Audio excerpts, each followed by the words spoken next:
máster da cabida a todas aquellas titulaciones que están relacionadas con el campo de la construcción, pues como son arquitectura y diferentes ingenierías, ¿no? Ingeniería civil, industrial, etc. Bueno, el máster de construcción abarca todo, porque como tenemos diferentes perfiles, no nos centramos solo en edificación, aunque tiene una gran parte de edificación.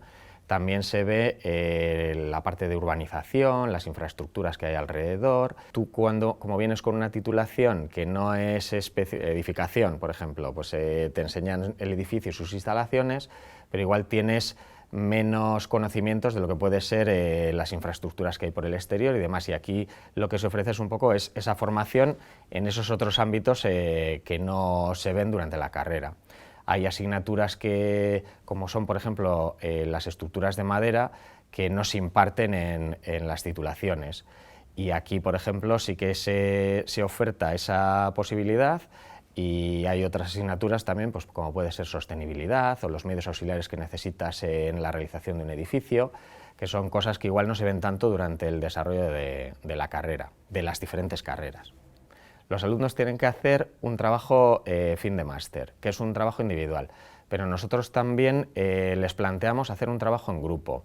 Y entonces en ese trabajo en grupo lo que hacemos es coger diferentes titulaciones para que ellos formen una especie de empresa que es la que va a desarrollar un proyecto. Hay un trabajo en grupo que se realiza durante todo el curso y te da la oportunidad de acercarte un poco más a la realidad que va a ser el trabajo diario, ¿no? Porque es trabajar con diferentes titulaciones que tienen diferentes puntos de vista, ¿no? Bueno, pues al final siempre está ahí, ¿no?, la diferencia entre un arquitecto y un ingeniero. Bueno, pues ahí cómo te tienes que sincronizar para llevar a cabo un trabajo. Y la verdad es que es una gran oportunidad. Además de todos los profesionales que vienen a dar charlas al máster, te acerca un montón al mundo de la empresa, y las prácticas siempre son una gran oportunidad. Además, yo tengo varios compañeros que empezaron realizando las prácticas del máster y acabaron quedándose trabajando en la empresa donde realizaron las prácticas.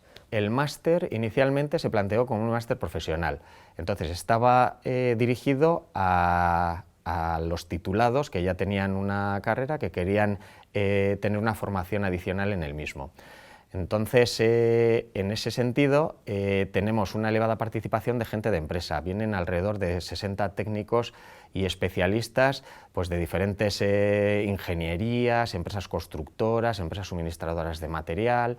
Entonces ellos lo que aportan es su experiencia en proyectos que han realizado o en productos que son novedosos para poder aplicar, y todo eso se lo muestran a los alumnos que tenemos en el máster. Además, esas empresas muchas veces son las que nos cogen alumnos para poder llevar a cabo el practicum. Y esas prácticas, por ejemplo, se desarrollan en algunos casos a lo largo de todo el curso lectivo, y otras veces pues en un periodo determinado de ellos.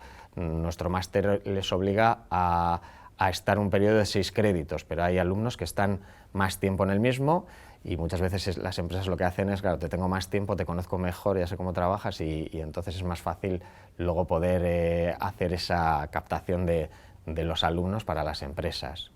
Bueno, los alumnos que participan en el máster luego tienen diferentes salidas. Tienen salidas que están relacionadas con las ingenierías, entonces allí pues, pueden llevar a cabo la realización de proyectos, diseños, productos.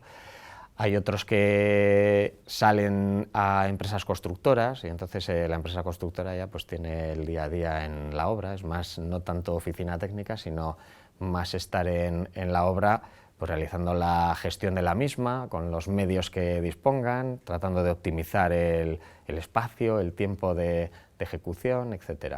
Pero también hoy en día, haciendo este máster, te da la posibilidad de hacer la tesis. Aunque no era mi idea cuando empecé el máster, la verdad es que pues, bueno, durante su desarrollo me fue enganchando el mundo de la investigación, me gustó las propuestas que me hicieron, y acabé realizando mi tesis doctoral con los profesores que llevan el máster en el grupo de investigación que ellos tienen, y hoy en día me he unido a ese grupo de investigación como profesora en la Escuela de Ingeniería de Bilbao. Sí, yo creo que cuando acabas el grado todavía te faltan conocimientos, ¿no? Practicidad, lo que es, no conoces el mundo de la empresa. Ahí hay muchas en un grado, hay muchas asignaturas básicas, y es verdad que hay algunas más prácticas, pero está muy lejos del día a día, de lo que es el trabajo. En cambio, en este máster, te dan docencia en programas informáticos comunes en las empresas, en las ingenierías. Hablar directamente con profesionales cómo realizan tu trabajo te abre la mente, te acerca a ese mundo de la empresa, y creo que es pues, no sé, bastante una buena oportunidad para el alumnado de grado, y es un salto, para mí es un buen salto, un buen puente entre los estudios de grado y el enlace con el mercado laboral.